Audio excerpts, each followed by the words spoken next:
So considering again that food access was the focus last time, we want to give an update on where we are with food access. So if you guys would help me welcome our panelists today. Again, we have Ms. Ashley Gervitz. Ashley is a dedicated public and community affairs strategist with a strong focus on community outreach and engagement. Over the course of her career, she has worked to build partnerships that have led to impactful community-driven projects, particularly in underserved neighborhoods. Most notably, as a former chief executive officer of the United Northeast Community Development Corporation, Ashley secured over $350 million in economic and community development projects for Northeast Indianapolis.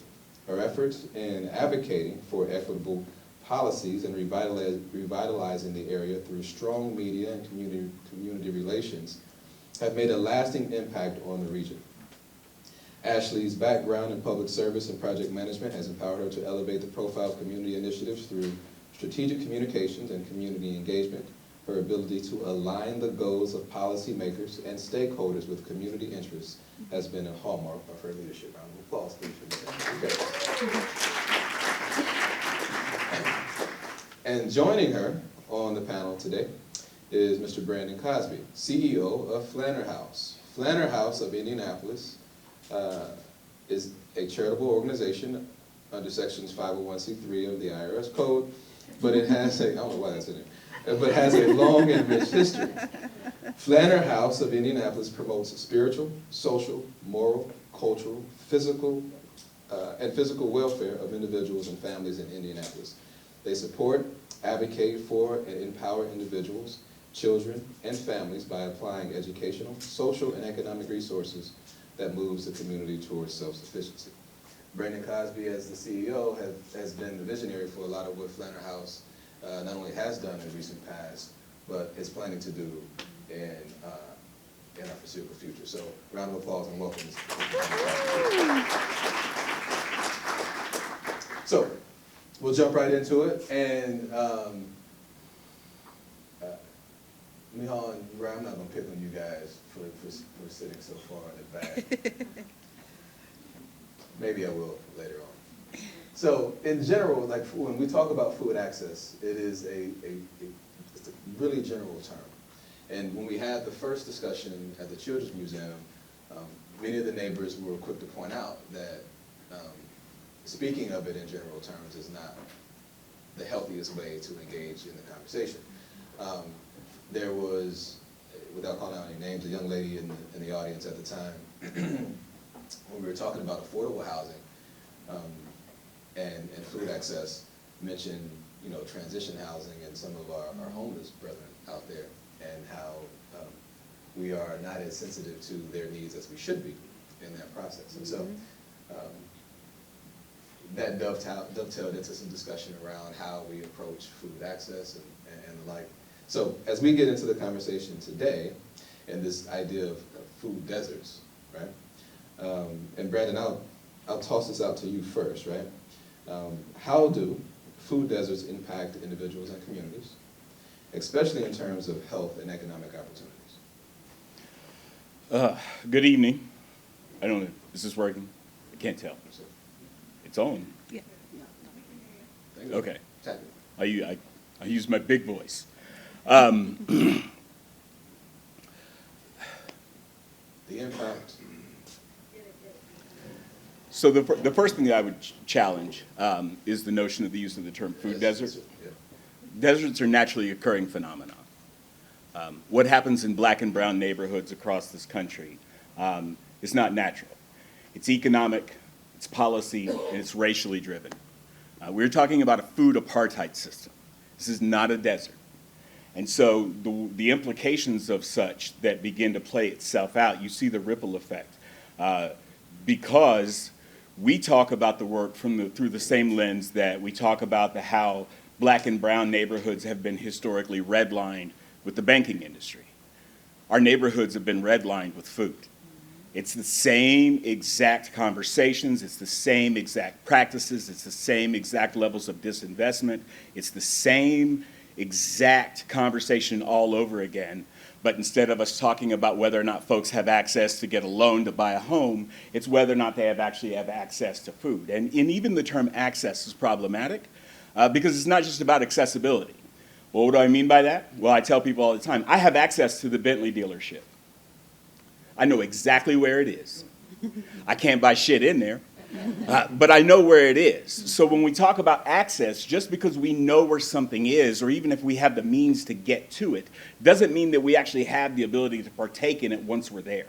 So we really have to talk about this from the fact that it's about affordability and building a model to be able to make healthy food both accessible and affordable as a basic human right and as a pursuit of equity and justice. And so that's really the lens that we look at the work and how we lean into it that really has led to the creation of, Flanner House is right across the street. You can see Cleo's Bodega and Cafe lit up, which is a Black-owned grocery store and a cafe right here in the middle of the near northwest area that not only then provides access to food, but also doubles as a crime prevention initiative for opportunity youth. It's an employment and a community and a neighborhood wealth building initiative.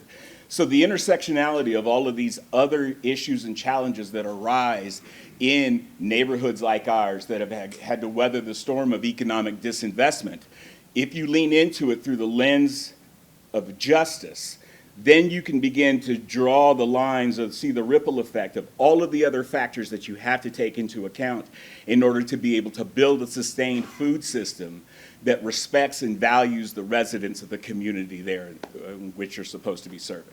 Hey, Jamal, we can hear Brandon fine, because he has a good voice. But the mic is not picking The up. mic is not. Ash, can you check yours and see if it's picking up? Testing. We might have to share those, man. Go back and forth. I don't know if I want to share. I'll trade you a microphone for the baby. Yeah. That's a fair trade. Just bring it back at 18. At 18? Yeah. Got it. So, is my mic still on? Yeah. It comes on and off. Hello? There it is. All right. Just don't move. I truly have. But that notion of food desert is a great one to challenge, Brandon. I'm glad you brought that up.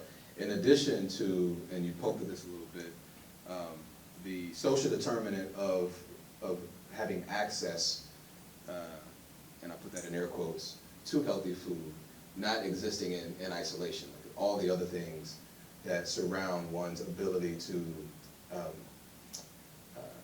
take advantage of or truly partake in whatever the topic is, food, housing, etc. Great segue for you, Ashley, is I'd love to dive into some of what happened or what's happening on the Near East Side and the things that you were able to dive into. In particular, the request for a grocery store, which is not an uncommon request, and like, as I mentioned before, the number one request, as we have had multiple conversations with the folks in and around the neighborhood, but there's been some lessons learned in that space. Could you speak to some of the journey that you went through on the Near East Side and some of the lessons learned that you would want to give to our neighbors here in the Indy Health District? If there is a saying that you walk with today, it is all progress moves at the speed of trust. It's more than saying, yes, we are going to get this grocery store, check it off. But it's also about seeing all elements of food be integrated and shifting and transforming behavioral, re-enriching the importance of cultural, and allowing that to be the compass of really preserving, more initiatives to come along the way. A little background if you're not aware, during the time of George Floyd, we at United Northeast CDC were in the process of identifying, hey, we have 3 zip codes that have a lot of adversity. You have the intersection of 46218, 46226, and 46205 that intersect right at East 38th and Sherman. What do you do when your community does not have a community center? So thinking about when rapid response is coming in, where are people getting where are they getting their food relief boxes? Well, now there are access to gift certificates. Well, I don't have access to get up to the 100 or 50th block of Keystone, going to Meyer, or there's the quality issues you might run into at the Walmart, neighborhood Walmart. So I give all that to say that we were very grateful in having a strong corporate partnership. Cook Medical decided that instead of writing a check, help us learn what it means to have an impact. That led to the discovery of food is more than just a grocery store. It is about even creating a legacy, where we had Michael and Marcus, a little small corner convenience. And literally to fill the shelves, they would wash cars on the side, take that money earned from the car washes and go buy wholesale and stock the shelves. That became an access point. I share all that to say that you can have all the great intentions. To Brandon's point, let's redefine what systems are. Honestly, the apartheid is real. Let's dissolve the ones that have not worked. And if you have, again, everybody, you can recreate what is needed. One byproduct was the grocery store. Full service, you go down each aisle, you might see Hawthorne, Sherman, right? So you're bringing in those connections. But none of that matters if you do not have, again, the whole community that is able to afford the items. So again, all great intentions of all of our partners, and there's no pointing of one finger at one person. I want to dispel that. It is all about challenging the external systems in our neighborhood on saying, hey, where before in this neighborhood, vendor selections, you could charge $6 for maybe a gallon of milk. We need to get those bad actors out and then identify one hyper-local who can be that next supplier in a community. So being cognizant of even the expertise, who is consulting, who is doing that is very key to that. Secondly, more than just having a grocery store, look at it as a whole food ecosystem. So as this is all going on, I'm really grateful as well. There was an initiative as far as having our own equitable food access initiative. So as the building is going, this is 3 years of the making, you guys. We had an amazing outreach where now there are urban gardens, holistic, thinking about literally medicinal cures for immune systems and immunity. You have literally, I know I may not be able to make it to the grocery store, but thinking of like elephant gardens where they have a nice little cart, that became a food access point. But it also helped change the culture of the neighborhood. I share all that to say that finding the alignment of all is super important. How can we go the next level of seeing, while there is the grocery store, that same product that was being built and then grown in the neighborhood could also be on the shelves of that grocery store. Mm-hmm. That creates economic opportunity. That's giving more hope and ability. People can see more, and that is just super essential today. Speak to, Ashley, so the current state of the grocery store now, and if given the chance to have done anything different, what would some of that have been at that time? I think the baby's okay. Yeah, baby's good. Baby's good. You had the mommy look on your Yes, face. I did. And I was like, oh, this canister instead. It's okay. So first and foremost, shop our grocery store, right? I cannot express it enough. There have been a lot of changes to, again, address some of the economic challenges. So new vendors have come up and are now at the table to reduce costs. So very grateful. So reduced, prices are good for me. And there's probably one of the coolest, like, I wouldn't say clearance sections, but it's really reduced price items, which is a staple in our household. Secondly, I would say you know, it's never too late to realize how to assess and evaluate who needs to also be at the table. Right now, it can't just be the grocery store alone, but even from an economic development lens, we have so many great convenings that happen every month. So, for example, there is the Community Partner Collective. About 40 to 45 community-based organizations meet there. How can that space be challenged to say, hey, you need access to, you know, people within the community? Could that been another touch point to make sure people are getting their WIC and SNAP certifications, right? How can there be continual surveys? Are the right prices? Are the right products on the shelf? And is it a true reflection of the neighborhood? And then I'd also, I guess they didn't want me to talk. They didn't want me to talk anymore. I'll just speak a little louder. And then I just would also end with this, that while it is important to say we do have this store, it's also very important to see the sustainability. Now the model has changed where it's more of a nonprofit. Nonprofit helps because now there's more community partnerships that have been able to come on board to help with some of those margins of the price. But more than that, it's now access to other partners that can help induce other care options. Yeah. So Brandon, as Ashley, probably you have to share microphones, but shop was a really big takeaway, I thought, in that space. Cleo's is here, right? Has been here. I think proximity is one, right? Maybe. Hello, testing. Yeah, there we go. How would you, am I still picking up? Or is it just my So voice? when you turn your head one way, it doesn't. All right, my coach's voice. So when I'm coaching and I'm like, get on the line, I'll use that voice. Hopefully you guys can hear me. Yeah. In fact, I'd like to walk anyway.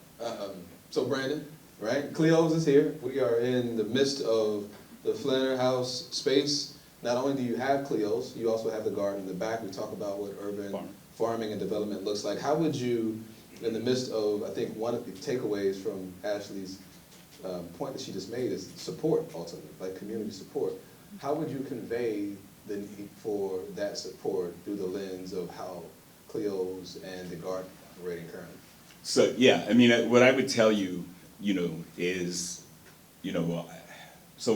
the way that our food infrastructure is built, and there are sometimes people show up on our campus and they see everything as it is now, and they assume that it's always been that way.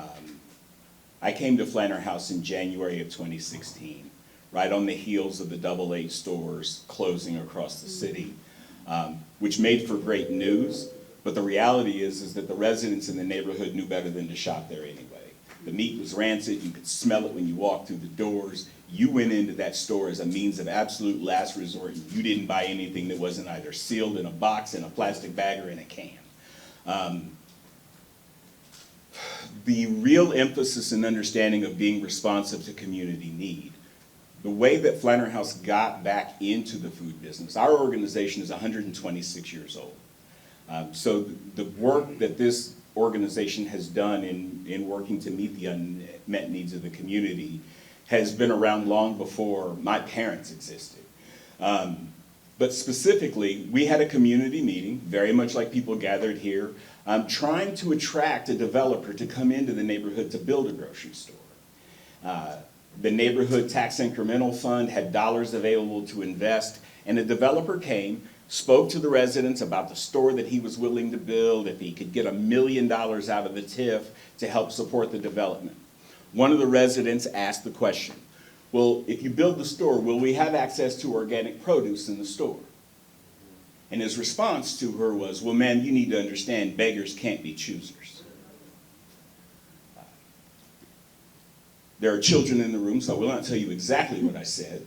But I did throw him out, and I turned and I looked to the people in the room that night and I said, you know what, forget it, we'll do it ourselves. And that's how Flanner Farms was launched. I went home that night and had a panic attack. Not a farmer, didn't come to Flanner House to build a grocery store, none of that. But in my mind at the time, I was like, well, we'll start a farm. I mean, you need dirt, water, sun, seeds. Like, let's go.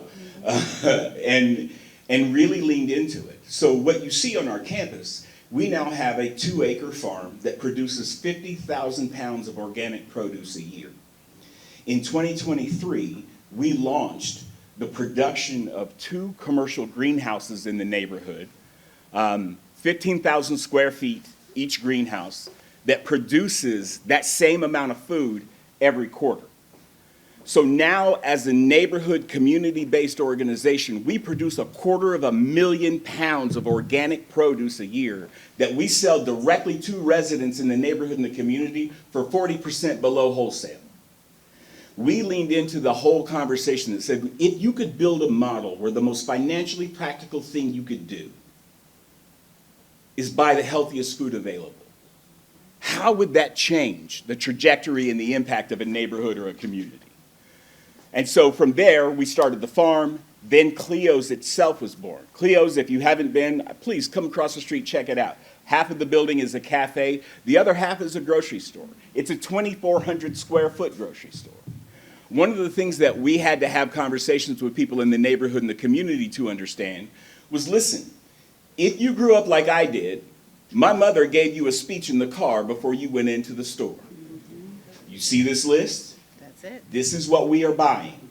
Do not ask for anything that is not on this list. If you do, you better give your soul to Jesus, because your ass will belong to me when we get back in the car, right?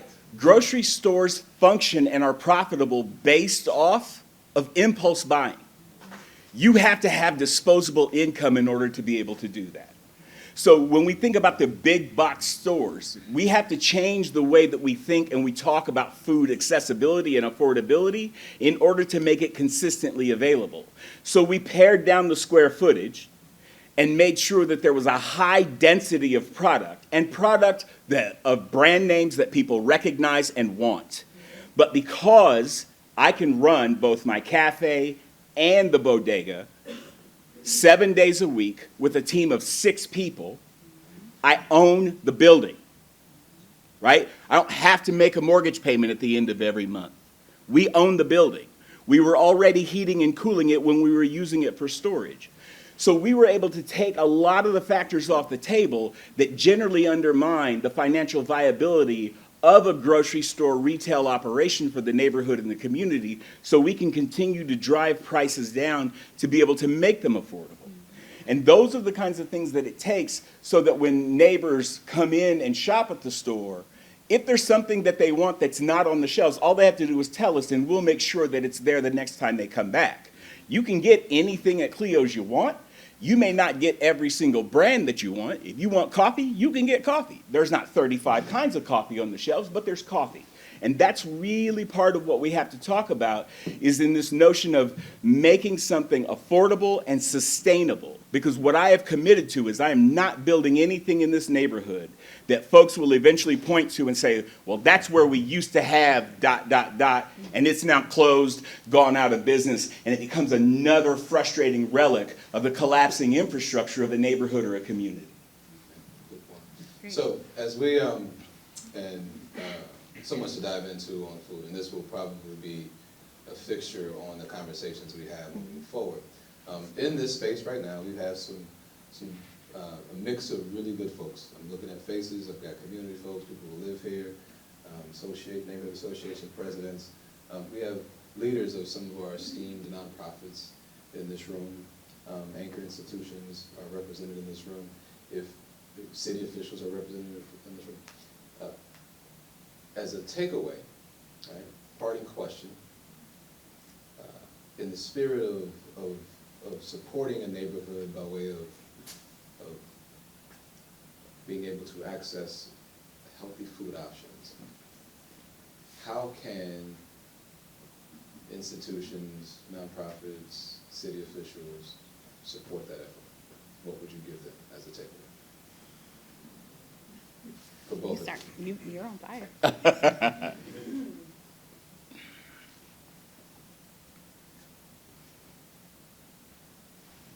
For me, it comes back to this notion of deeds, not words, right? if every person online, it always makes me laugh, if every person online who claims to be all about, supporting black businesses and shopping local, if everyone actually did that, we would have quadrupled the size of Clio's 5 years ago. Incidentally, we actually are embarking on a plan to build a new 12,000 square foot store at 27th and Martin Luther King that we will break ground on in 2025 and will open in 26. That is intentionally, again, focused on this idea of neighborhood and community need and responsiveness. But what we remind people is that there are 12,000 cars that go up and down Martin Luther King every day. And folks sometimes have a tendency to act like they can drive through our neighborhood and past our neighborhood but can't stop, or that store is exclusively for the people who live within walking distance of here. What it really ultimately comes down to is honestly people either putting their money where their mouth is or shut your damn mouth. I don't want to hear your opinions. I don't want to hear your feelings. I don't want to hear your thoughts. If you are not actively engaged in supporting in real, tangible ways to be able to support the endeavors like a Clio's. We have 12 different culinary artists whose products are on the shelves in the cafe every single day. We have over 20 local black food artisans who have their products on the shelves in the bodega every single day. So this is not just about the individual store, but it is about the microeconomy that exists of us supporting these small black businesses to give them an access point as an everyday retail outlet. And a lot of people have a whole lot of opinions about a lot of things, and I remind people that opinions are like armpits, right? Everybody has them, a lot of them stink, and you need to keep them to yourself.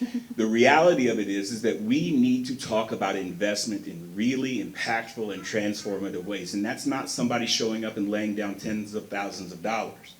But for example, looking at the number of heads in this room, if every single person in this room shopped at Clio's one day a week and spent an average of $10, it would be enough for us to be able to underwrite the deficit that I have to personally raise to offset the operating cost of that institution.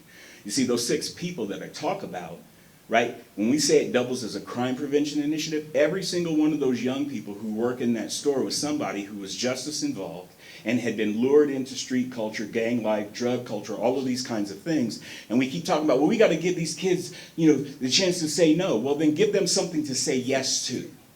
And you do that by actually showing up on an intentional, regular basis, not during Black History Month, not on Juneteenth, right? But specifically like showing up and being committed with dollars in very intentional, impactful ways to be able to sustain operations like that. Absolutely. Ashley, anything to add? Oh, sorry. It's okay. So whether you are a part of the city, thinking in the case of the Office of Public Health and Safety, there's food nutrition programs. In the lens of Indy Health District, there's the social determinants of health. Economics, whether you are in the housing space, my market analysis is going to say, will I get the number of people in my units based off of the amenities they have in the community? I can go through all the different stakeholder roles, but it is so essential that if the everyday community isn't at the table in your pre-development design and throughout the whole thing, your stuff will not be sustainable. I cannot, preach it enough, the importance of creating spaces to help validate and trust your work. So my number one thing is identify, looking in the room, how many organizations are here? Raise your hand. Yeah, quite a few. How many specifically serve within the Indy Health District? How many have clients that you would like to, or that you're currently working with in this Indy Health District? How many would like to work with more? If you don't see your clients in the room, we have a problem.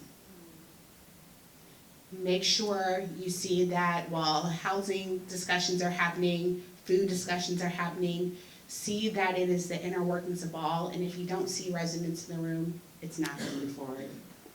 So be innovative, make sure you're utilizing the resident voice, a part of the process, and I know in our community, if the community said no, and the community is those everyday mom and pops, those ones that have been deemed justice involved, the crime deterrent, so they're the problems why we have broken windows. No, we need all of them in the room. And that way, everybody has this sense of feeling validated. You have the most diverse perspectives of what's gonna work, what's not gonna work. And then most importantly, you have the best buy-in on making the sound choices, which hopefully will help deter everything that is not working right. And now you're able to find those extra building blocks to continue to move forward. So in the case of our community, I cannot stress it enough. I will always speak extremely positive about the experience with Cook. At a time when our community just got no after no after no, hammered. There was an authentic time of saying, as a leader, Pete said, we know how to build in rural, we are global, but how do we do it right in your community? And that was not just an overnight experience. It has transformed where I feel like in some of our neighborhood association meetings, he gets the cool person award. I thought that was always me, like when I'm in the room, but it's Pete now. He's a CEO. He doesn't have to be in that meeting, but he's there. He's listening to it.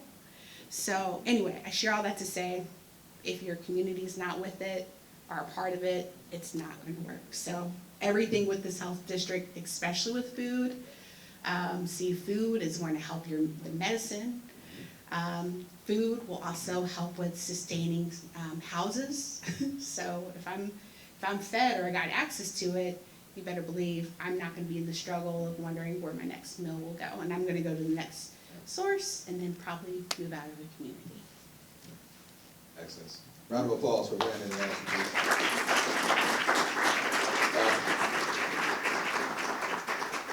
So a couple of my takeaways. One, especially for those of us who, I like your pull in to say if you are working with clients and people who live in the health district, but your clients aren't in the room, that's a problem. I love that.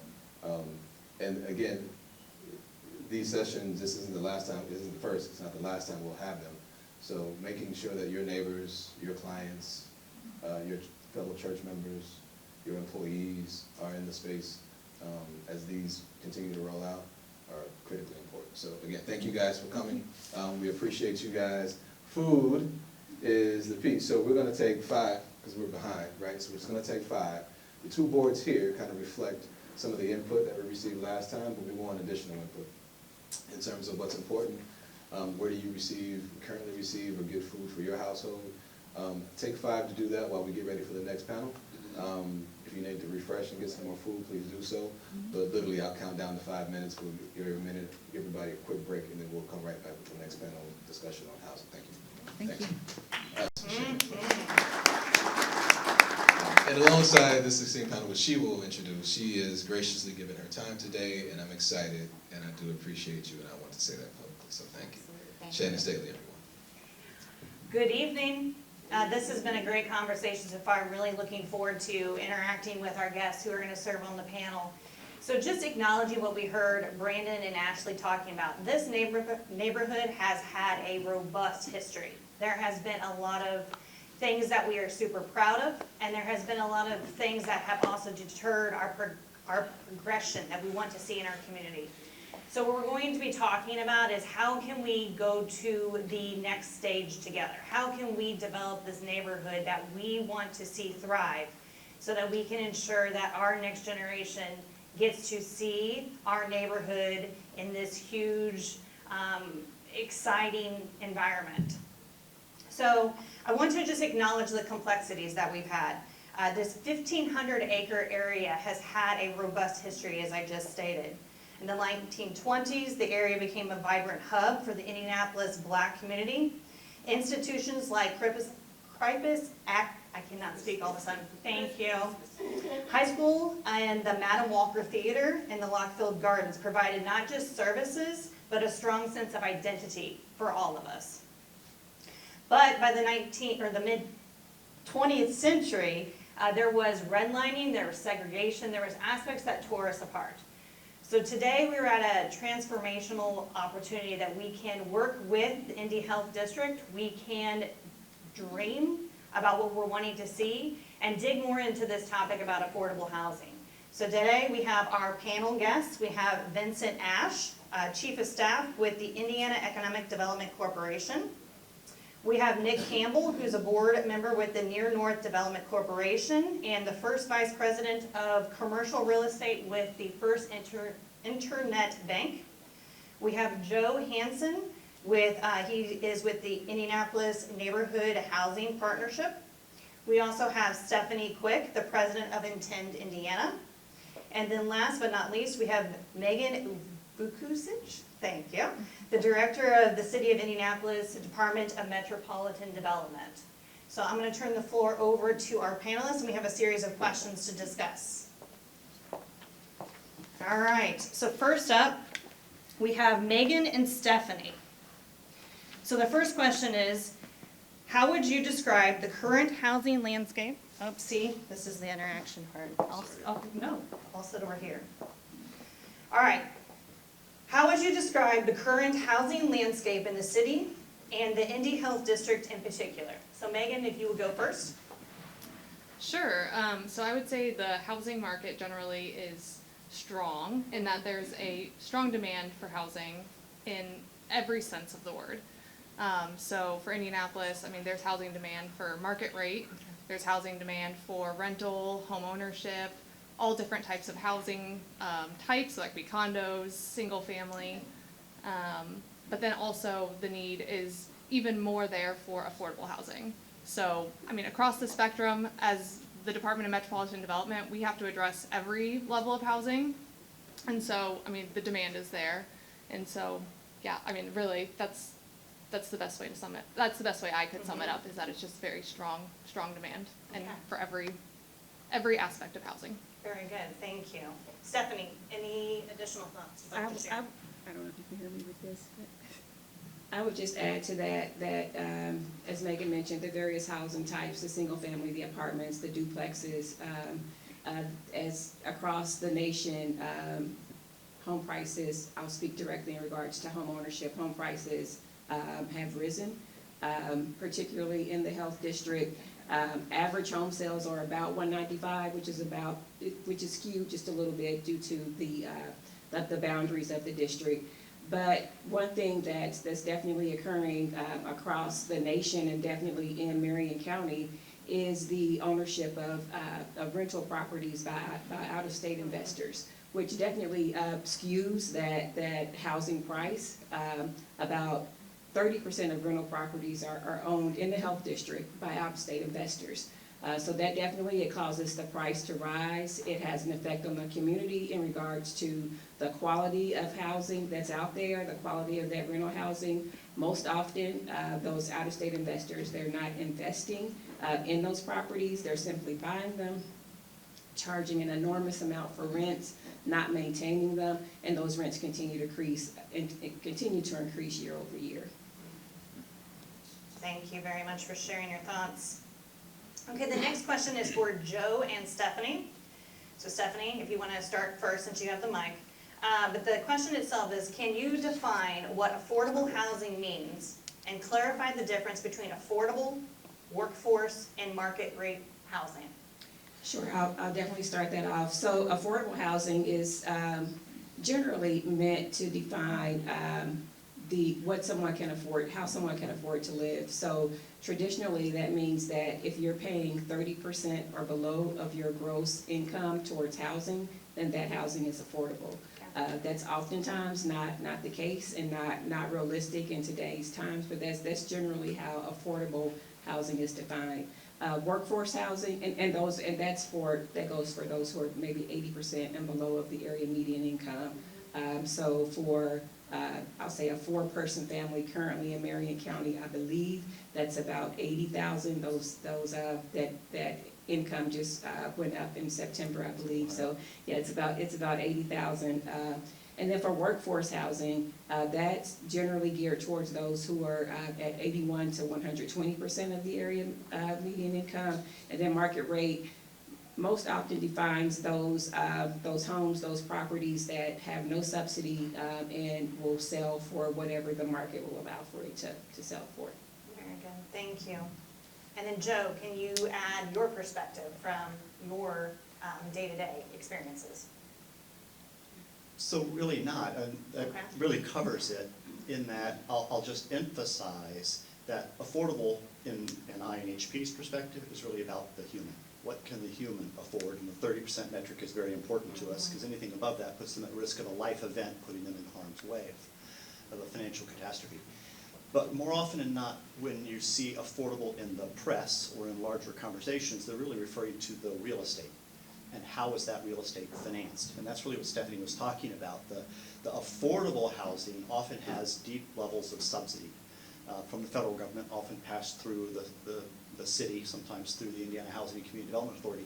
And those forms of subsidy dictate that those units are kept affordable for people that earn generally below 80%, sometimes lower. And so when you move into that workforce, then it's a different level of subsidy moves into it, and that gives more flexibility. And so, for instance, the workforce housing is often tax abatements or other less strenuous forms of subsidy coming from the federal government. And so that moves that needle down, allows more income, higher income individuals to live there, which gives more money so that the project can be built. And then the market rate is just market rate. So just a finer point on those points. Absolutely. This can be fun. So again, thinking about the affordability, and I totally agree with Joe, in 10th Indiana, we feel the same way in regards to the people side of it. So when we think about affordable housing, and again, this is strictly talking about home ownership, we will consider at times, can someone afford to pay more than 30% of their income towards housing? Are they currently paying more, which is often the case, than 30% of their income towards housing? We strongly believe that the affordability is not in the home or the price of the home, but it's in how the home is financed. If you have a home that sells for $170,000 today, as an example, with today's interest rates, no matter what the level of subsidy we may be able to get from the city to develop that home, if they cannot afford that mortgage, then the home is not affordable. So thinking about ways that we can take the mortgage, provide a mortgage that allows for either a down payment assistance or just the rates and the underwriting related to that mortgage to make it more affordable for that homeowner, which frees up those dollars for them on a monthly basis, allows them to be able to go to Cleo's and purchase those food items that they may not have been able to purchase before, and just frees up some other opportunities for them to just live a more affordable lifestyle from top to bottom. Very good. That's a perfect segue actually to the next question, so thank you for adding those comments. So the third question, we're going to go to Nick and Vincent. So the question itself is, why is affordable housing so hard to achieve? Why is financing an affordable housing development so difficult to accomplish? Yeah, so when you look at affordable housing projects and you look at the cost to build from a multifamily perspective, it's typically going to be very similar to what a standard market rate, which they could charge any rent, would be. The difference is not much the same. Now, developers will try to value engineer and cut costs as much as they can because they are charging a reduced rent, and that rent also has to make up to be able to support the cost to construct as well as the cost to pay the mortgages on that property. So that's one reason why, is because just the cost of labor, the cost of real estate is just so high that affordable housing projects are just heavily subsidized. And then when you look at that market to get subsidies for affordable housing, it is oversubscribed probably 10x, and there's only a few ways you could get access to credits to even build an affordable housing project. So through the state IHCDA, they have credits that they provide to affordable housing projects. Again, this is a state entity that only has a limited amount of money that has to look out for housing projects throughout the entire state, not just in Indianapolis. And you see a lot of demand is there to have affordable housing definitely here in the city, and a lot of other areas across the state, but with the limited capacity they have, it continues to, you know, the demand continues to outstrip the capacity to be able to help support. Okay, thank you very much. And Nick, can you provide your perspective? Yeah, I can echo Vincent's comments. The challenges over the past few years they've been cost driven. You know, if you go back to pre-COVID, you know, a 2x4 was $2.78 at Menards, and during COVID it was $11 or $12. And I remember being on the we were near North. We were looking at a project at 22nd Illinois, a multifamily project, and it was a feasible project pre-COVID, and we were just getting ready to get that project off the ground, and then COVID hit, and then the material costs just went absolutely crazy, and following that would have been labor cost, and we sliced and diced that project. I can't tell you how many times and how many different ways trying to get that project over the hurdles, and it was just incredibly challenging from a cost perspective.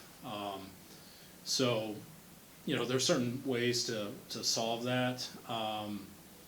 There's been, you know, it's you know, public-private type, you know, LIHTC projects, tax abatements, grants, community support. It can come from a number of different areas, but that specific project, there was still a gap, and the gap wasn't small, and we just couldn't find a way to cure that gap. So we had to pivot, and we've pivoted a couple times on that site. But the IBJ published this week a project that we're moving forward with, so should be good. But yeah, it's primarily cost driven. Yeah, okay. Well, thank you very much for your perspectives on that. I'm going to take us to like a little bit of a higher level right now. So the next question, if Vincent and Megan, if you can tackle this for us. The question itself is, how does the availability or lack thereof of housing, affordable housing in particular, impact the community's overall economic health and stability? Well, and so one of the initiatives in DMD is Housing First initiatives. So really, there's a book, it's called Homelessness is a Housing Problem. Yes. I can't remember who the author is. If you haven't read it, it's a wonderful book. Greg Colburn. What? Greg Colburn. Greg Colburn, yes, thank you. And so, you know, homeless, it's in the name, homeless. Right. And so thinking about if we don't provide housing and if we don't have affordable housing, what does that lead to? It leads to homelessness. And it can also lead to all of the social determinants of health that we've been talking about. We're taught at a very young age, water, food, shelter. Mm-hmm. But shelter kind of gets lost in that same level of kind of that public good or that public need. So I think, I mean, I could talk for, I guess, a long time about the negative impacts that not having housing could lead to a community. But one of the things for the Department of Metropolitan Development that we're trying to overcome these financing issues of how do we create housing in our community knowing that we can't build new housing easily. There are all these gaps in all of these projects, and we don't have the tools to fill them ourselves. We do have community partners that come alongside us, and we're very, very fortunate to have that. And so one of the models that Milwaukee has used is called master leasing. And so instead of building new housing, it's how do you identify the vacant units in an existing community, mm-hmm. and then determine how can you make sure that those units are occupied for people who need housing. And that could be someone who needs an affordable unit or someone who just doesn't have housing right now. And so we are piloting a program next year, our master leasing pilot program, where we're gonna take $500,000, which really for like a housing project is not a lot. It's a lot of money, but for a housing project isn't a lot of money. And we're gonna be able to occupy 30 to 40 units. And we have put out a request for proposals to local landlords who have vacant units who would be interested in partnering with the city for 5-year long-term leases. That's kind of the incentive or what's enticing to a landlord, is that they'll have that security of 5 years. And we have been blown away by the number of friendly landlords in the community, really the antithesis of the out-of-state investor. Right. These are local landlords, and these are single-family homes. And so we're targeting families to start out with who don't have housing. And so we're trying to make the dollar go further with what we already have in our community and using that as an asset. That's amazing. Thank you. Vincent, Can you Yeah, add and your perspective? I'll take a different approach to that. Let's just say housing in general, I think is good to help build healthy communities. We look at affordable housing specifically. You look at those communities, they are less resilient to economic downturns when they have affordable housing.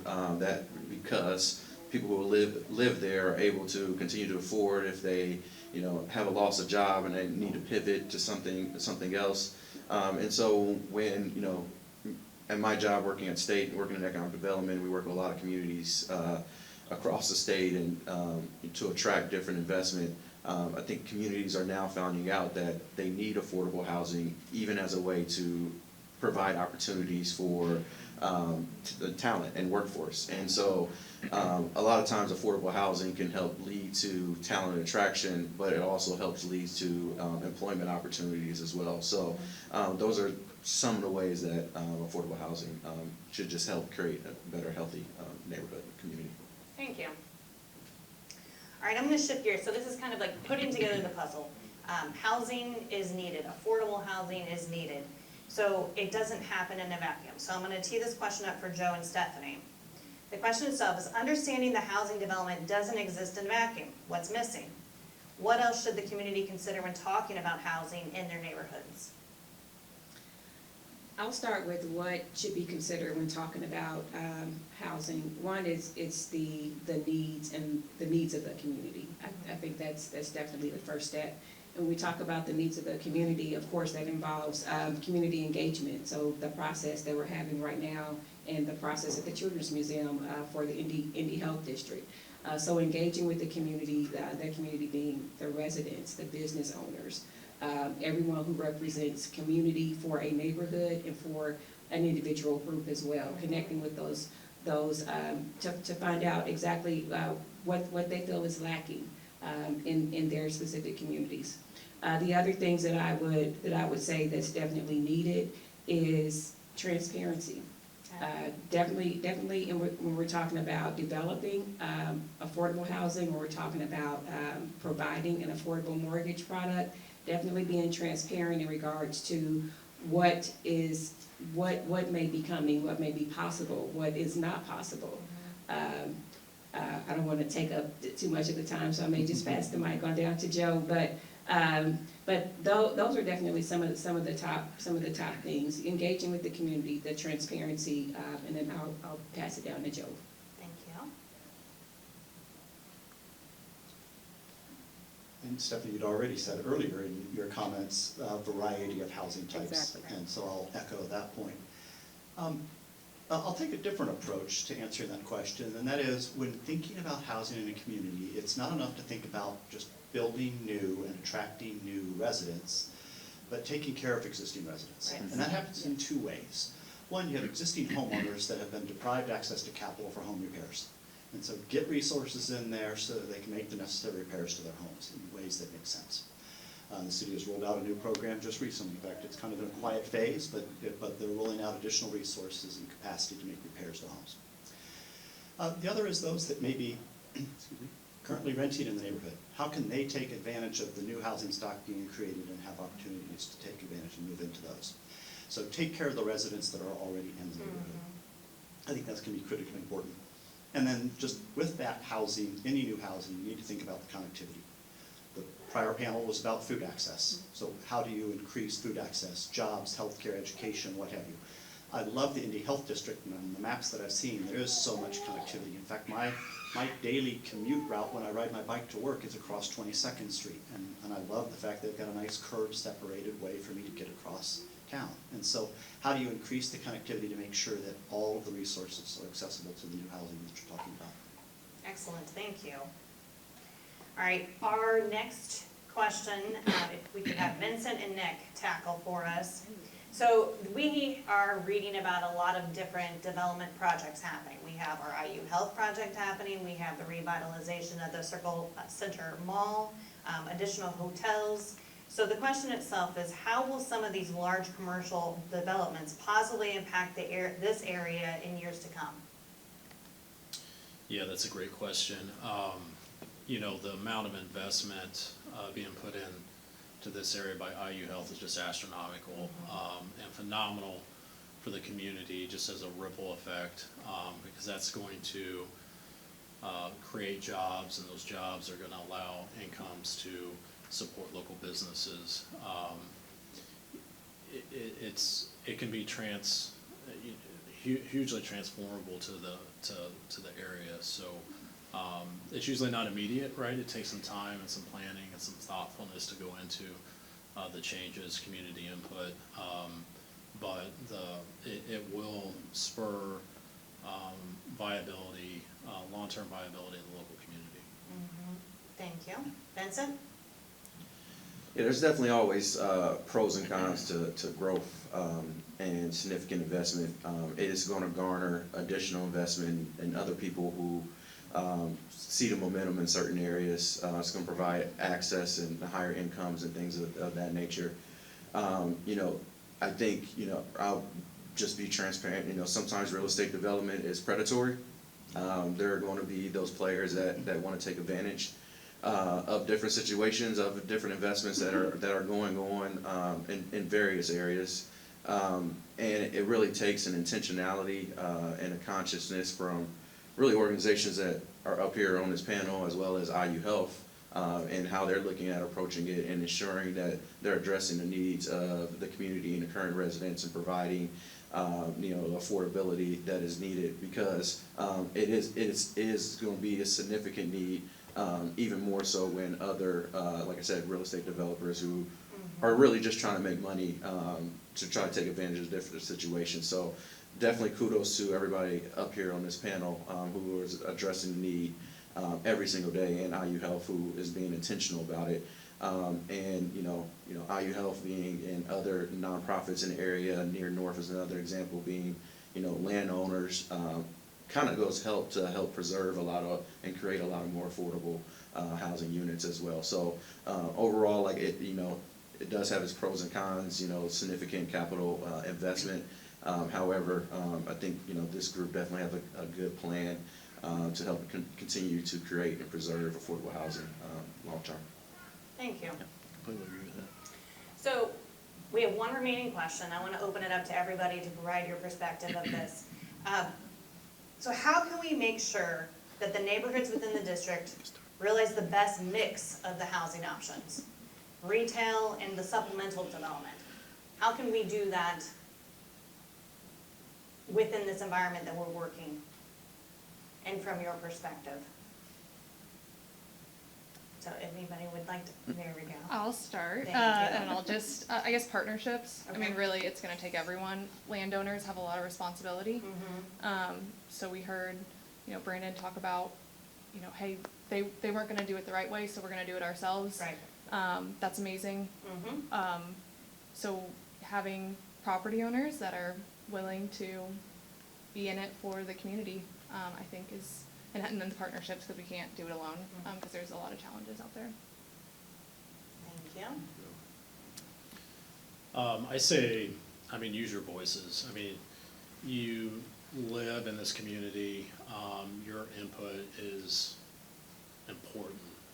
So touch base with your council members, political officials. Your input is key. I think one of the biggest challenges with a potentially changing environment with investment is, at least on the affordable side, is keeping people in their homes if they want to stay in their homes. We talk about affordable rental homes and affordable apartments and for sale homes that are on the affordable side, but the existing homes and the communities and property taxes and things that can actually come with that development is just, that's where your voices are going to be very important. So that's my recommendation. Thank you.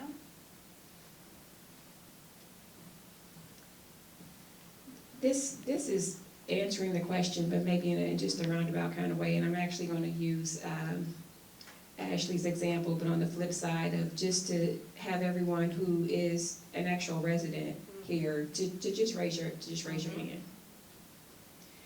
So the number of organizations, the number of service providers far outweighs the number of residents that are here tonight. And I would just encourage everyone who is a resident to make your neighbors, make your friends, make your family aware of the conversations that are being had. If you can, address any questions that they have, but most importantly, encourage them to also come out and take part in these processes. Oftentimes, even when we're talking to other community-based organizations, and we loosely consider that as talking to the neighborhood, but oftentimes the neighborhood, the residents are not able to, for whatever reason, to get to those community meetings and hear this information. So that is a key part, is to get the word out so that we're getting information to more of the community than those who are already actively involved, just getting others involved. Excellent, thank you. Vincent, Joe? I echo Nick and Stephanie's, comments, is you definitely speak up, use your voice, and get others, supportive of, different initiatives and assets and amenities that you want within your community. I would even say, having opportunities for, entrepreneurs in the area to be able to take advantage, of the growth and the investment that is going on, I think is critical. So if there are entrepreneurs that thinking about starting, a business, is, how can you set yourself up to do that within your community? And then I will also echo what Brandon and Ashley also said. Also, make sure you support, the communities and, Right. and the small businesses located within it. Really, I wasn't going to say anything, but I'm going to echo a little bit of what Megan was saying, and really I'll encapsulate it, say intentionality. The project that you were referring to was one that was actually a collaboration between Near North and INHP. It was about site control. We controlled the land, and while it's been a lot of fits and starts to get that to a point where it's now been re-announced, we were able to do it because we had site control. And so that kind of long-term, hold the land, figure out what you want to do, and make sure you're doing what's in the neighborhood's interest. In this case, Near North was leading that. That intentionality comes out of the rest of what we've been talking about, and that is the neighborhood using its voice to make sure that leaders know what that intentional desire is. Awesome. Well, thank you very much. If we can give them a round of applause.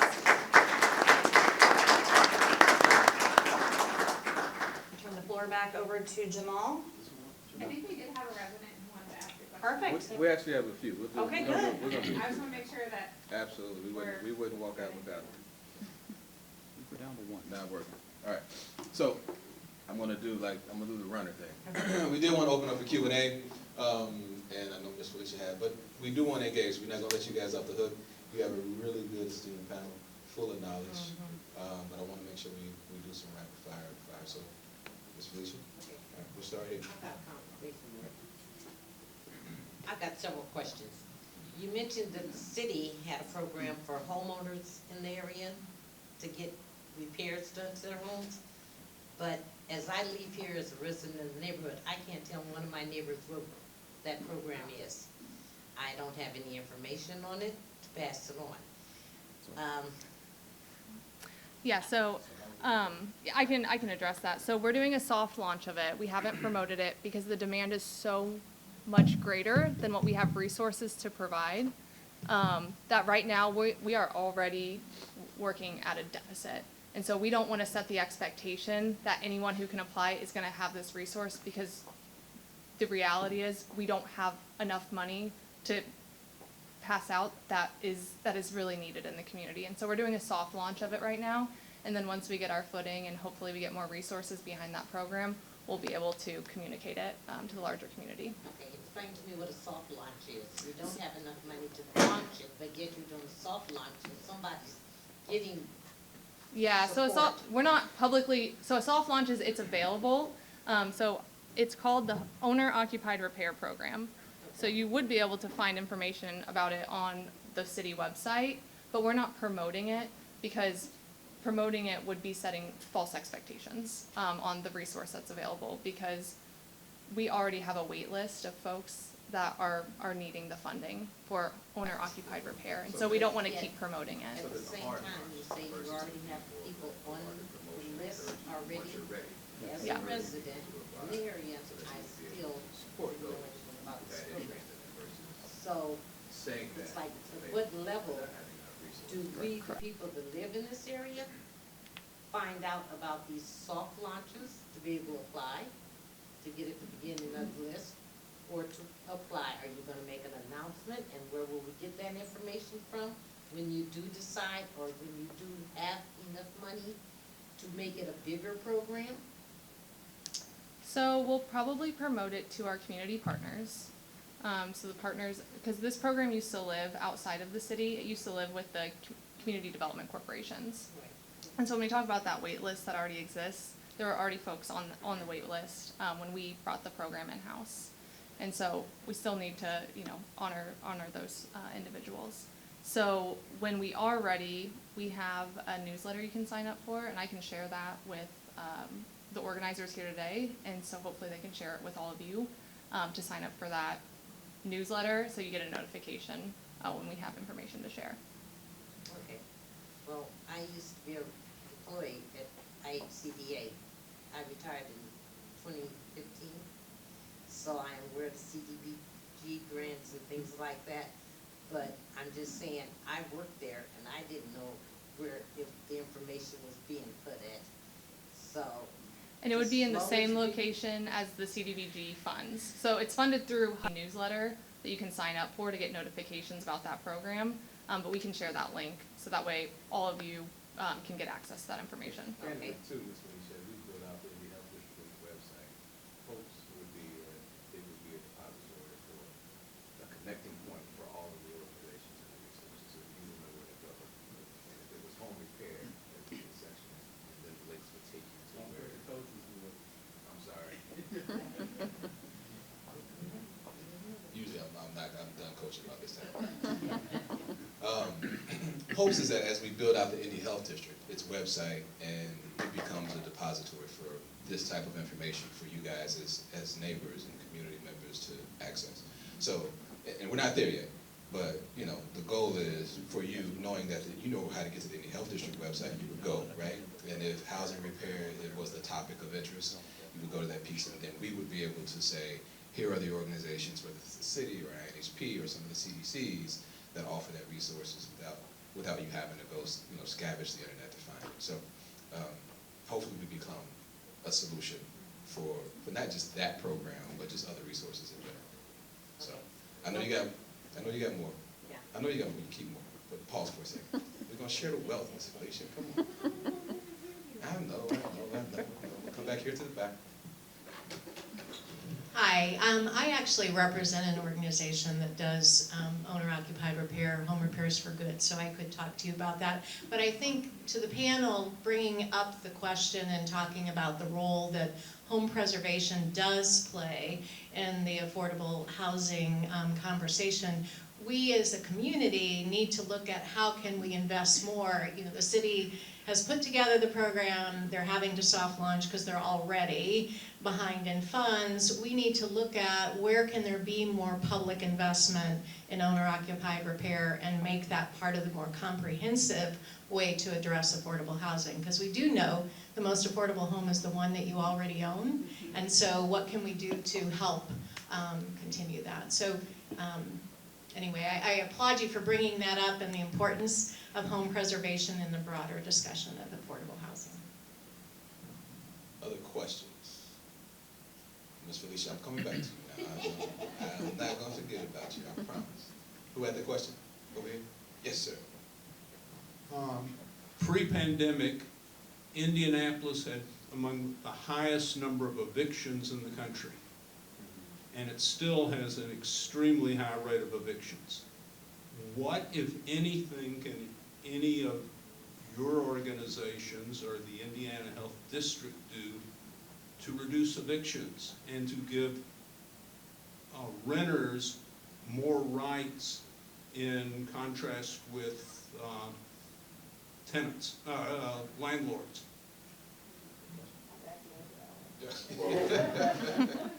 Well, first, anyone from the panel want to tackle that one? I'd like Carlette to I'd speak like to to- it. Let her speak on that part. Okay. My name is Carlette Duffy, and I live in historic Flint House home, so I am a resident. But I also work for the city of Indianapolis. So I work for the Office of Public Health and Safety. And one of the programs that we do, that we started just prior to the pandemic, I know you probably heard about the tenants' rights laws that we tried to get passed, and then they kind of killed it in the State House. Well, that was the beginning of it. And so with that part of that ordinance that was created out of our office, that gave tenants access to free legal services with ILS. So that if you have issues with like mold, or just your landlord is not keeping up with the home, then that is there for you to get free legal services and advice to take them to court or to get it resolved. What we've also done since the pandemic is put attorneys in all of the small claims courts, and now in Superior and Circuit. Superior Court, which is led by Judge Charnette Garner. They've created a new court that has evictions specifically in it, so that it can be handled by one judge, and it can be more uniform when you're going to deal with these types of things. And we'll have free attorneys in there as well. So we're trying to make sure that people get access to attorneys.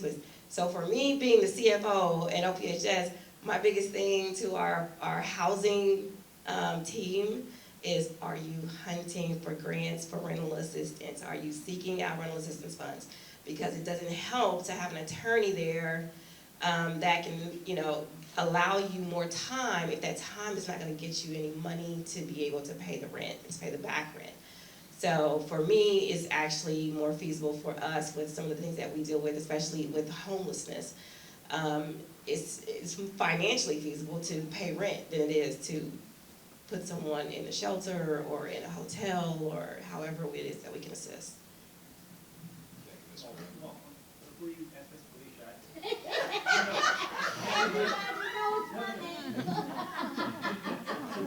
I had a question for you of how would you actually want the information to be communicated to you?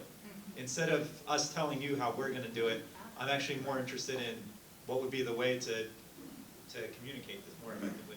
Okay, well, there's several ways, because we have a lot of, I know you. we've got a lot of neighborhood associations that people go to the neighborhood meetings. They can find out at those meetings if the heads of those associations were going to present it to the neighborhood people. It could be put on the email, everybody put their email addresses. Oh, I'm sorry. Everybody put their email addresses when they signed in out there, so it could be just an overall email sending it out. You don't know all the people in the neighborhoods because they are not here at the meeting, so you don't have their emails. But if you tell somebody like me, I don't keep no secrets. I ain't a refrigerator. That's why I'm asking the questions, because when I leave here, people are going to ask me what happened at the meeting, and that's why I wanted to get some answers to these questions so I can tell. So word of mouth is really big, and I'm a mouth. Okay, my next. Just to be clear, this is what Near North orchestrated, right? So you literally received funds from this grant. Excuse me? The Near North provided you these funds in a recent round of funds. You got some, you got some, several other houses in our neighborhood. And your point is? That's the program she's talking about. No, she's talking about, if that was the program, she wouldn't be saying that it's a startup program, or that it's Soft a. opening, in which So- that information was communicated to you in the neighborhood. So the question is still, not everybody's receiving it, and it's a fair one, to make sure whether it's her or anybody else, that information is readily accessible. You want to know my social security number too? No, I'm just saying literally, that grant, you work, that was communicated. So Sonak's question was or reference to that question was a good one, in that instead of us articulating how we're going to give you information, hearing how you want that received is valid. I know you calling, and give her a whoop. I just wanted to kind of offer his, just because Sonia? his question. Because your question is very valid, in the sense that in my neighborhood, I have a lot of seniors in my neighborhood. And the seniors in my neighborhood are not on Facebook and they're not. So when we have our neighborhood association meetings, we actually had to buy door hangers and go around to everybody's door and put it on the door to let them know that we had a meeting that was happening, and that was the most attended homeowners association meeting that we had. So that's a very valid point, that when this information does come out, how do we get it to everybody who needs it in the community? But you had another question.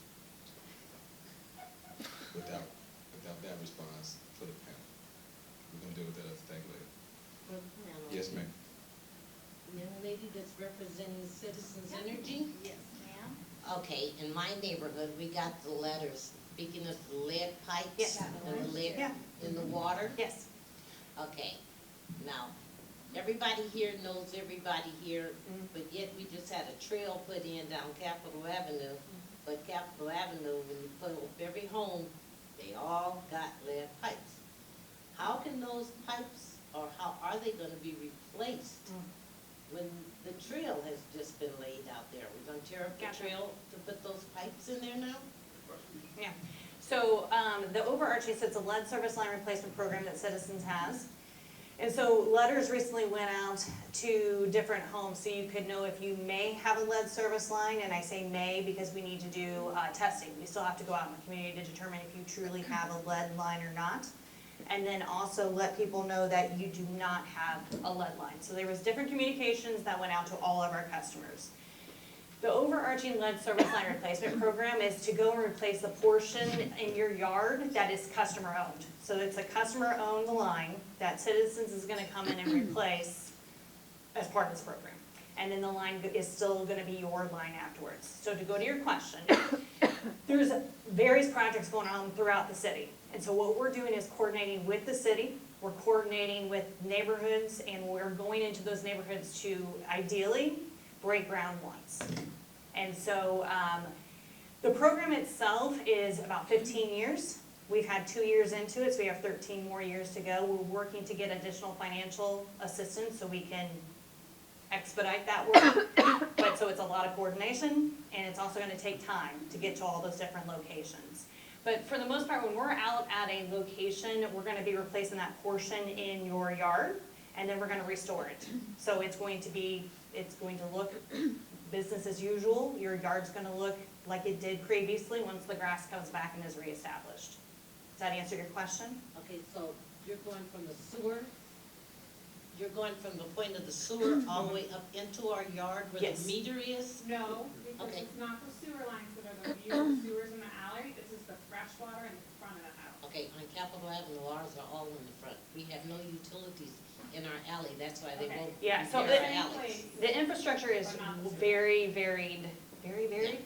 It's a wide variety throughout the city, so it's not a clean answer to say it's going to be this particular way. What I can tell you is there is a portion of the line that is yours. There's infrastructure in the road, and then there's infrastructure from that road aspect to your house, and that's the portion we're replacing. Okay, and that's what I initially thought, that's Mhm. why I asked with the trail being over that portion. Mhm. I'm glad that's not open. But anyway, there's a portion in my neighborhood, I Okay. can't speak for everybody else's house because Yeah. I'm not into their business. But Mhm. with mine, Yeah.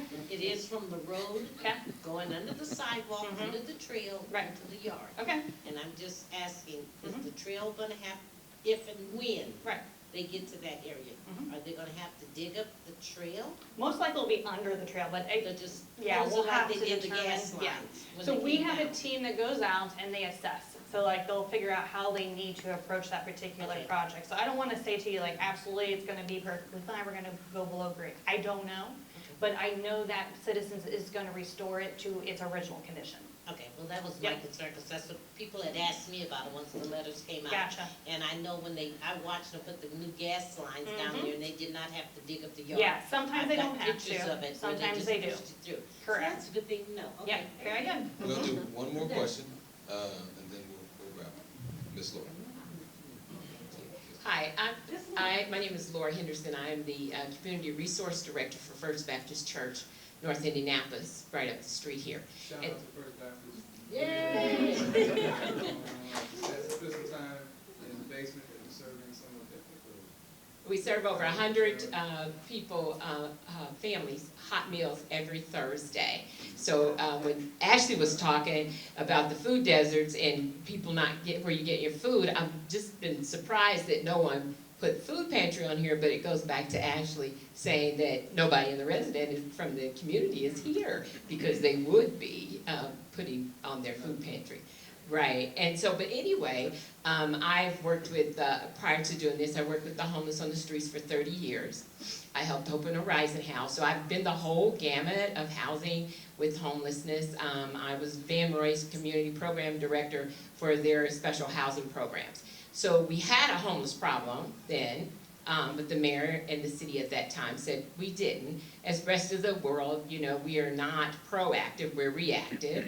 And so the bottom has fallen out of it now, and we have all these homeless people, and what do we do with them? But we didn't have them, they said in the beginning, but we did, because I wouldn't have had a job for 30 years. But, so here's the issue. I work with people every Thursday, not only helping them get food, but trying to get them in rental housing or keeping them from getting evicted. So when you're working with these new landlords, not in home ownership, but in rental, there's gotta be something done to get them to change what they're doing. I've never heard of, just till recently after COVID, you have to make 3 times the salary of the rent. And the rents are outrageous. $1,500 for a 1-bedroom apartment, plus they've got to pay the utilities, but you want 3 times the rent amount, security deposit, you want them to, see, this is one I just did the other day, they have to be on a job 5 consecutive years. You can work 5 years anywhere, but they want it consecutive to where they're at. No evictions and no bankruptcies. So it's not, they're not calling it redlining, but that's exactly what it is. Because we'll rent to a certain person or people because they can qualify for all that. But for John Q. Public in this neighborhood, they won't qualify for that. So then where do we end up? We end up with homelessness on the street. Or they're sleeping in their cars at the truck stops. Women are sleeping there because they feel safe there in their cars, sleeping with their children. So home ownership is great, but everybody can't do home ownership. So help us with the landlords, make it make sense for people. And I can speak a little bit to that. So with our master leasing program, the leases are gonna be through service providers. So Horizon House and the Damien Center are who we're starting with. And because exactly what you're speaking to, we wanna set people up for success and not only provide housing, but the supportive services. And so it's permanent supportive housing is what we refer to it as, and I'm sure you're familiar with it with all your years working at Horizon House.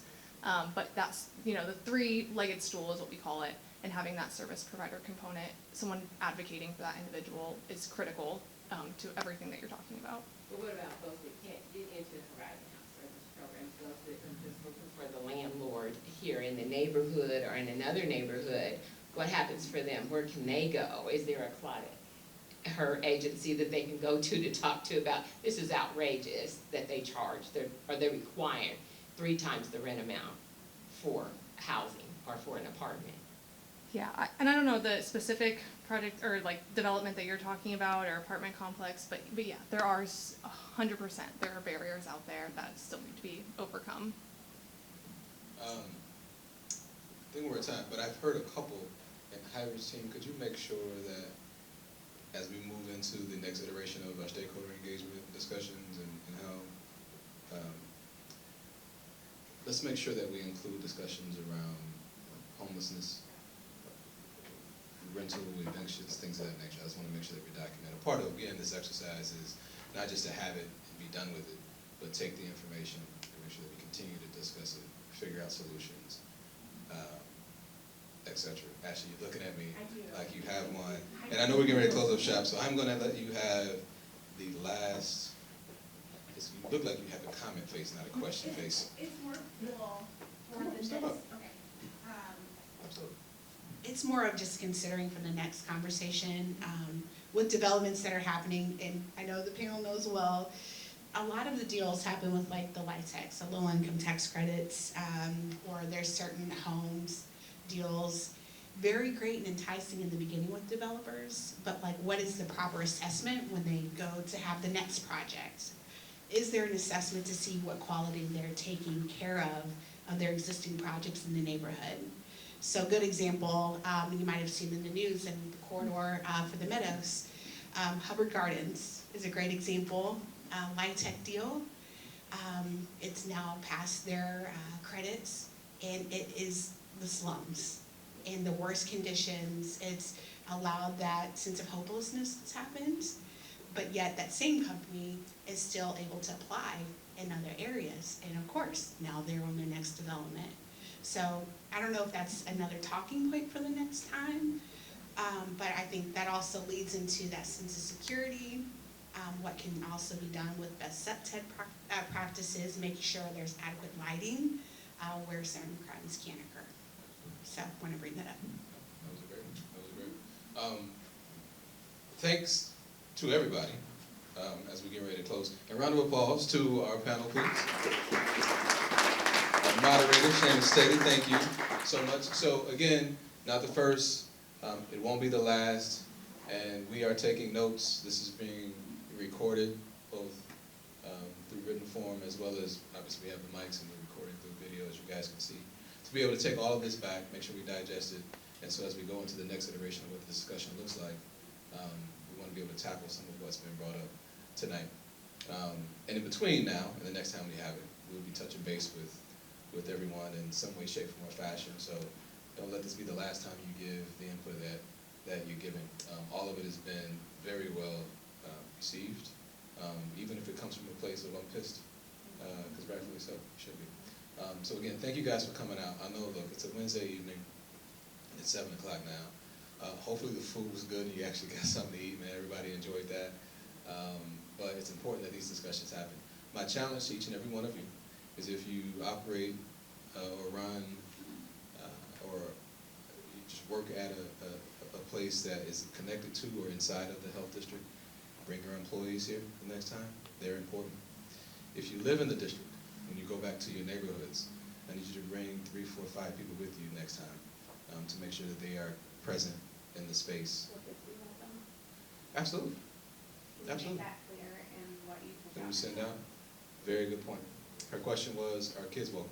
And we know this time of day, the answer to that question is a direct yes, and we will do a better job of making sure that that is understood when we send that out. Very good point. Thanks for bringing that up. We did. We had one here today. Yeah, absolutely. Even though you were on like mommy mode, I can see your face. But the kids are welcome. So again, challenge you to bring somebody with you. Bring some ones, 2 or 3 with you next time, whether it's a neighbor or again, if you're representing an organization, bring your employees, because if you are here, that means in some way, shape, form, or fashion, your organization is connected to the topic of conversation. So too then are your employees, and we want them to come as well. So again, thank you guys for coming out. We sincerely appreciate your energy today. God bless you. Have a good evening. Thank you.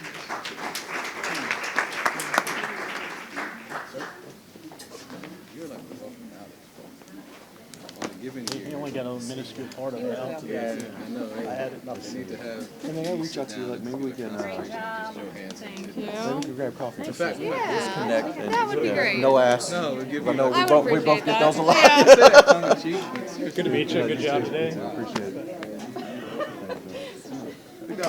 Oh, hi, how are you doing?